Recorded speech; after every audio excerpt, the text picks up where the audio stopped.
Hello students,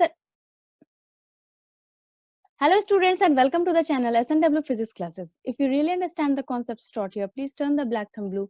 That means like the video, share with your friends and subscribe to the channel SNW Physics Classes. Do not forget to hit the bell icon for the latest updates. Stay connected with me on Facebook, Instagram, or you can use my Gmail ID. Links are given in the description box. Today we are going to discuss few more topics of the chapter sound. For the first part, you can click on the link given in the description box. The very first topic we are going to discuss in this video is production of sound. How sound is produced. ठीक है? Sound हम लोग को मालूम है, it is a form of energy which is produced due to the vibration of particles. ठीक है? Sound is the energy. So sound is produced when an object vibrates. The energy required to make an object vibrate and produce sound is provided by some outside source. ठीक है? किसी भी object को vibrate करने के लिए जो source होती है that is an outside source. So very first example we will see that the sound of our voice is produced by vibration of two vocal cord in our throat caused by air coming from the lungs. जो lungs से air produce होती है, हमारे lungs से जो air बाहर आती है या फिर अंदर एंटर करती है, उसके पार्टिकल्स जब वाइब्रेट करते हैं due to the vibration of our vocal cord. ठीक है, हमारे वोकल कोड भी वाइब्रेट करते हैं और उस वाइब्रेशन की वजह से जो आसपास जो एयर पार्टिकल्स होते हैं, एयर मॉलिक्यूल्स होती है हमारे थ्रोट में, तो उस एयर मॉलिक्यूल्स को भी वाइब्रेट करने की वजह से जो है हमारे माउथ से जो है वो साउंड प्रोड्यूस होता है. हियर वी कैन सी, यहाँ पे दो वोकल कोर्ड्स है, ये दोनों आपस में वाइब्रेट करते हैं और जब वो वाइब्रेट करते हैं तो उसके साथ साथ जो इसके आसपास एयर मॉलिक्यूल्स होते हैं वो भी वाइब्रेट करते हैं और इसकी वजह से जो है हमारे माउथ से जो है वो साउंड प्रोड्यूस होता है. Next example is in laboratory experiment sound is produced by vibrating tuning fork.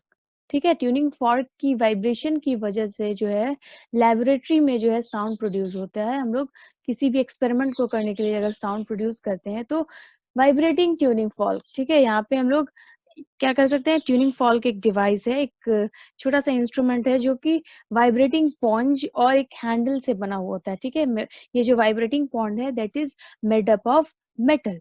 ठीक है, वाइब्रेटिंग पॉइंट जो है वो मेटल का बना हुआ होता है और जब हम किसी हार्ड सरफेस से स्ट्राइक करते हैं तो ये वाइब्रेटिंग पॉइंट जो है वो मूव करता है या वाइब्रेट करता है और जिसकी वजह से जो है वो साउंड वेव प्रोड्यूस होते हैं in laboratory. Next topic is propagation of sound.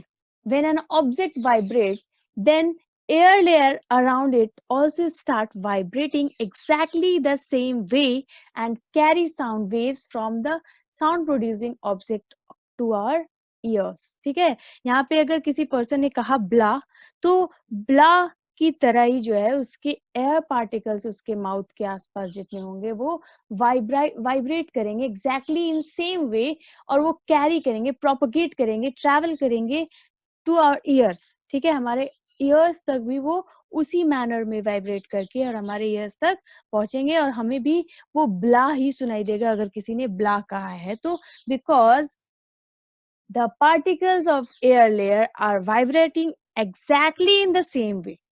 ठीक है, ठीक उसी तरह से वाइब्रेट कर रहे हैं जिस तरह से साउंड जो है जहाँ पे प्रोड्यूस हो रही है, ओरिजिनेट हो रही है वो वेव्स, उस तरह से ही वाइब्रेट होकर के कोई चेंज नहीं होगी और हम लोगों को वही साउंड सुनाई देगी जो प्रोड्यूस हो रही है.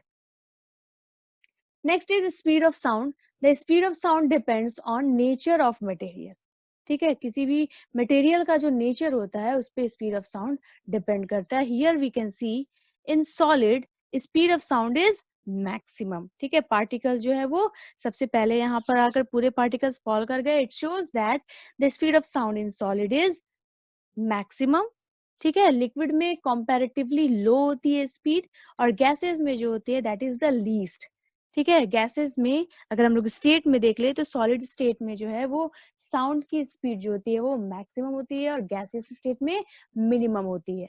ठीक है, at room temperature speed of sound in air is 344 metre per second. ठीक है, अगर हम लोग room temperature that is 25 degree Celsius तो अगर हम लोग रूम टेम्परेचर की बात करें तो speed of sound in air is 344 metre per second.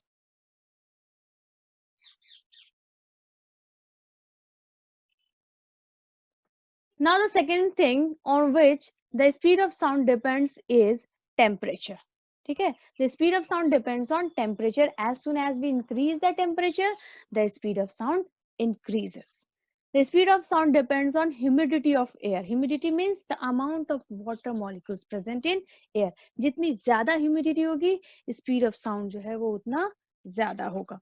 Okay. Here we have some material medium. At different temperature, we can see the speed of sound changes. So, in dry air at 0 degree Celsius, ठीक है, dry air है और 0 degree Celsius temperature पे रखा हुआ है, the speed of sound is 332 meter per second. In dry, also in dry air at 20 degree Celsius, अगर हम लोगों ने temperature को increase कर दिया है, its speed increases to 344 meter per second. Hydrogen, it is a liquid at 0 degree Celsius. ठीक है, 1284 meter per second. Distilled water, it is also a liquid at 0 degree 20 degree Celsius, 1498 meter per second. Seawater means it is a salty water. So at 0 degree Celsius, the speed of sound is 1531 meter per second. Blood at normal body temperature, that is 37 degree Celsius, इसकी speed जो होगी वो 1570 meter per second. Copper, now it is a solid. ये सारे जो हैं वो solid हैं, ठीक है. Speed of sound at 20 degrees Celsius in copper is 3750 meter per second. In aluminium at 20 degrees Celsius is 5100 meter per second. In iron or steel at 20 degrees Celsius, the speed of sound is 5130 meter per second. In glass at 20 degrees Celsius, the speed of sound is 5170 meter per second. यहाँ पे हम लोग देख सकते हैं कि speed of sound in solid is maximum and it is the minimum in air. ठीक है, यहाँ पे हम लोग एयर को देख सकते हैं, तो एयर में जो है इसकी स्पीड जो है वो मिनिमम है और जो लिक्विड है उसकी स्पीड जो है कंपैरेटिवली एयर से थोड़ी ज्यादा है, मींस गैसेस से थोड़ी ज्यादा है, but it is low that as compare to solid, और solid में जो speed of sound is maximum. Now we will see what is sonic boom. It is an explosive noise caused by the shock waves from an aircraft which is traveling faster than the speed of sound. अगर कोई aircraft जो है वो sound की speed से ज्यादा speed से उससे ज्यादा स्पीड से ट्रैवल कर रही है, तो उस कंडीशन में जो एक्सप्लोसिव साउंड प्रोड्यूस होता है due to the shock waves. ठीक है, शॉक वेव्स क्या होता है? It is the extremely loud sound waves, ठीक है, produced by aircraft which is traveling faster than the speed of sound. ठीक है, अगर कोई एयरक्राफ्ट जो है साउंड की स्पीड से ज्यादा स्पीड, उससे भी ज्यादा स्पीड से ट्रैवल कर रही है, तो उस कंडीशन में जो बहुत लाउड साउंड एक्सप्लोसिव नॉइज निकलता है, that is called sonic boom. Supersonic, the speed of an object which is greater than the speed of sound. ठीक है, अगर किसी ऑब्जेक्ट की स्पीड जो है वो साउंड की स्पीड से ज्यादा ट्रैवल कर रही है वो ऑब्जेक्ट, तो उसको हम लोग बोलेंगे supersonic. Here we can see the example of 3 jet. ठीक है, 3 जेट है यहाँ पे. एक जो है स्पीड की साउंड की स्पीड से ट्रैवल कर रही है, दूसरी जो है वो स्लोअर देन द साउंड, ठीक है, साउंड की स्पीड से स्लोअर ट्रैवल कर रही है, और एक यहाँ पे जो है that is travelling faster than the speed of sound. इस जेट को हम लोग सुपरसोनिक जेट बोलते हैं. Okay, the jet or the object which is traveling greater than the speed of sound is known as supersonic. ठीक है, कोई भी ऑब्जेक्ट जो है अगर साउंड की स्पीड से ज्यादा स्पीड ट्रैवल कर रही है, मींस साउंड से फास्टर ट्रैवल कर रही है, then the object is said to be supersonic. ठीक है, यहाँ पे हम लोग इन तीनों के केसेस में देख सकते हैं कि this jet is traveling faster than the speed of sound, so this jet can be, first one can be said supersonic jet. Is reflection of sound. Reflection means bouncing back, किसी surface से strike करके और वापस आ जाना, that is called reflection. So we can define reflection of sound as the bouncing back of sound when it strikes a hard surface is called reflection of sound. ठीक है, अगर कोई ऑब्जेक्ट जो है वो किसी हार्ड सरफेस से strike करके और वो वापस चली जाती है, दैट इज कॉल्ड रिफ्लेक्शन। तो यहाँ पे हम लोग साउंड के केस में देख रहे हैं, तो यहाँ पे क्या देखा हम लोगों ने कि कोई साउंड इंसिडेंट कर रही है, ठीक है, it is striked on a wall, ठीक है, it is striked on a wall, wall के ऊपर अगर ये स्ट्राइक कर रही है, then some of the sound is transmitted, means हम लोग वॉल के उस पार भी उस साउंड को सुन पा रहे हैं। Some of the sound is absorbed, ठीक है, उस वॉल में भी कुछ साउंड जो है वो एब्सॉर्ब हो रहा है, and some of the sound, the remaining sound is reflected back, ठीक है, जिस साउंड को हम लोग इजीली सुन पाते हैं, that is reflected sound. Okay, so in this picture we can see that sound is incident on the wall and it is sent back after striking on the wall. This phenomenon is known as a reflection of sound, ठीक है, इस phenomenon को हम लोग बोलेंगे reflection of sound. Now we will see some applications of reflection of sound. The very first application is megaphone. A megaphone is a large cone-shaped device for amplifying and directing the voice of a person who speaks into it. ठीक है, यहाँ पे जैसे भी हम लोगों ने कुछ बोला इस यहाँ पे मेगाफोन के स्पीकर पे, तो ये जो साउंड होगी, लेट अस से कि हम लोगों ने हेलो बोला, तो ये हेलो जो है it goes through the multiple reflection with in the cone, ठीक है, इस कोन से ये मल्टीपल रिफ्लेक्शन के थ्रू क्रॉस करेगा और ये जो साउंड होगी हेलो वो थोड़ी लाउड सुनाई देगी, ठीक है, using megaphones, it amplifies the sound. Megaphone is a device, cone-shaped device, which amplifies the sound of a person who speaks into it. It works on the principle of multiple reflection of sound.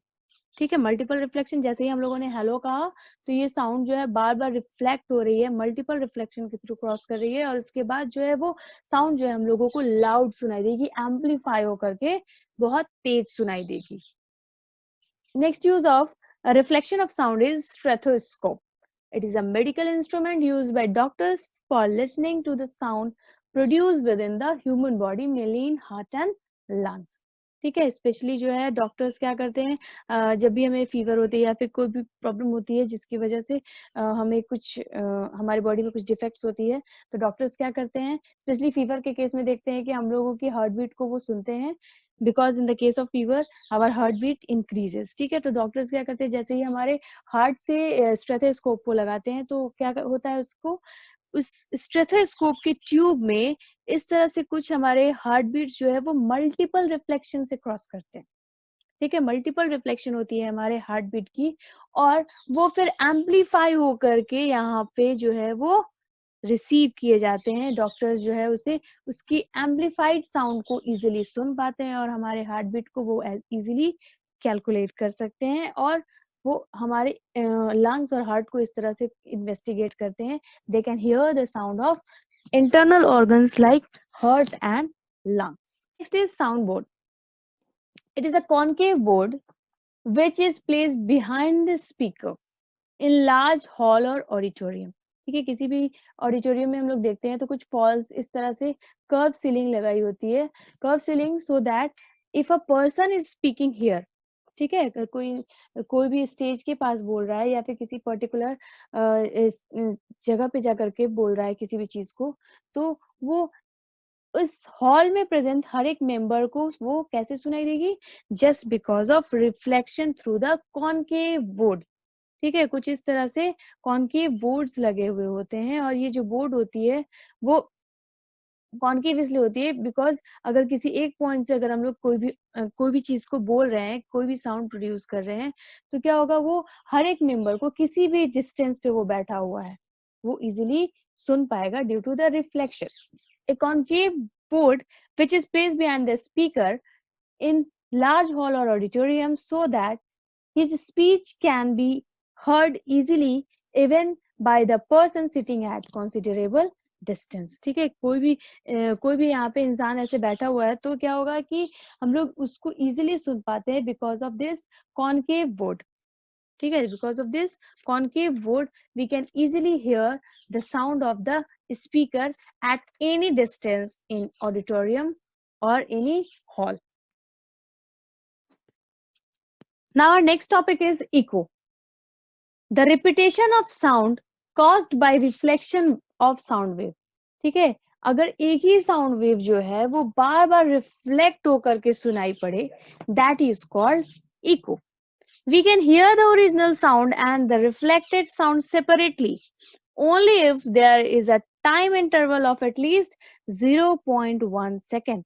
ठीक है, जो original sound produce हो रही है और जो reflected sound है, उन दोनों के बीच की अगर टाइम इंटरवल 0.1 सेकेंड होती है, then we can hear the echo. ठीक है, it is the repetition of sound caused by reflection of sound. यहाँ पे हम लोग देख सकते हैं कि अगर कोई पर्सन किसी पर्टिकुलर डिस्टेंस पे खड़ा है और उसके बीच में कोई भी साउंड जो है वो दूसरी चीज नहीं है जो हार्ड सरफेस जिससे वो स्ट्राइक करे, और उन दोनों के बीच का, यानी अगर हम लोगों ने कहा हेलो, तो जो साउंड जो हो रही है इधर जा रही है और जो वापस आ रही है, ठीक है, उन दोनों के साउंड के बीच का अगर डिस्टेंस या टाइम इंटरवल हम लोग बोल सकते हैं, सॉरी, टाइम इंटरवल जो है वो अगर 0.1 सेकेंड का है, यानी 1/10 सेकेंड की है, तो हम लोग इको को इजिली सुन पाते हैं. We can hear echo in empty room. ठीक है, खाली कमरे में हम लोग इको को इजिली सुन पाते हैं. लेकिन अगर कमरा भरा हुआ होता है तो हम लोग इको नहीं सुन पाते, because the time interval between the original and reflected sound is not 0.1 second. वो उससे भी फास्ट जो है वो हम लोगों को रिफ्लेक्ट होकर के इजिली सुनाई पड़ती है, जिसकी वजह से इको नहीं होता है. अगर टाइम इंटरवल जो है ओरिजिनल साउंड और रिफ्लेक्टेड साउंड के बीच में 1/10 सेकेंड है, मीन्स 0.1 सेकेंड की है, तो हम लोग इको सुन पाते हैं. इको और भी हम लोग सुन पाते हैं, जैसे अगर हम लोग किसी इको पॉइंट में चले जाएं हिल स्टेशन पे, तो हम लोग इजीली वहां पे सुन पाते हैं, या फिर अगर हम लोग किसी एम्प्टी रूम में चले जाएं तो वहां पे हम लोग इजीली इको को सुन पाते हैं. Now, the next term is reverberation, the persistence of sound in a big hall due to repeated reflection from wall, ceiling, floor of the hall is called reverberation. यहाँ पे हम लोगों ने एक साउंड को देखा, जैसे ये ओरिजिनेट अगर यहाँ पे हो रही है तो ये रिफ्लेक्ट बार बार हो रही है. Okay, the sound is reflected again and again from the walls, ceiling of floor and so many things present in the hall. ठीक है, तो इस केस में जो है रिवर्बरेशन हम लोग सुन सकते हैं. It is also form of echo. ठीक है, इको और रिवर्बरेशन में क्या डिफरेंस है, let us see. Reflection of a nearby wall. ठीक है, अगर कोई बहुत ही नजदीक में वॉल है तो उस केस में जो है वो रिवर्बरेशन कहलाएगी. और अगर डिस्टेंस क्लिप से हम लोग डिस्टेंट क्लिप से अगर हमारी जो साउंड जो है रिफ्लेक्ट हो रही है and it's time interval is less than 0.1 second, ठीक है, उसकी टाइम इंटरवल 0.1 सेकेंड है, तो उस कंडीशन में हम लोग इको सुन पाते हैं. यहाँ पे हम लोगों ने देखा कि टाइम इंटरवल यहाँ पे देख सकते हैं. यहाँ स्टार्ट करते हैं. ओके, 1 2 3 4 5, ठीक है, 36 सेकेंड में ये 5 टाइम्स जो है वो रिवर्बरेशन हो रही है. ठीक है, इको हो रही है, ये थोड़ी फास्ट है. ओके, अगर हम लोग 36 सेकेंड में फिर से देखें इको के केस में, okay, 1 2, echo in the case of echo 3 3 नहीं हुआ. ठीक है, 36 सेकेंड में जो है वो साउंड एक बार आ रही है फिर वापस जा रही है, दैट इज इको. ठीक है, reflection of nearby wall, that is reverberation. Reflection of distant cliff is known as echo. इसको हम लोग डिफाइन नहीं करेंगे, डिफिनेशन तो हमारा वही है. The repetition of sound caused by reflection of sound wave is called echo. और reverberation the persistence of sound in a bigger hall due to the repeated reflection. ठीक है, परसिस्टेंस ऑफ साउंड, जब sound जो है वो exist करती है repeated reflection की वजह से, उसको हम लोग बोलेंगे reverberation. To reduce reverberation in hall or auditorium, the soft porous material are used as they are bad reflector of sound. ठीक है, कभी भी हम लोग ऑडिटोरियम में इस तरह की पोरस मटेरियल्स को देखते हैं, हम सीलिंग में लगी हुई होती है, इट इज जस्ट बिकॉज कि उसकी जो साउंड की जो रिफ्लेक्शन हो रही है हॉल में वो उसको एब्जॉर्ब कर सके, because this type of porous materials, या फिर हम लोग बोल सकते हैं सॉफ्ट स्पंज के जो मटेरियल्स यहाँ पे लगाए हुए होते हैं, they are bad reflector of sound. ठीक है, तो साउंड को ये एब्जॉर्ब कर लेती है और हॉल में जो है इको या रिवर्बरेशन हम लोग बोल सकते हैं उसको, वो प्रोड्यूस कम होने देती है या फिर उसको रिड्यूस करके रखती है, और हम लोग इजीली क्लियर वॉइस सुन सकते हैं किसी भी हॉल के मीटिंग में. The frequency range of hearing in humans. The range of frequency from 20 hertz to 20,000 hertz is known as frequency range of hearing in human.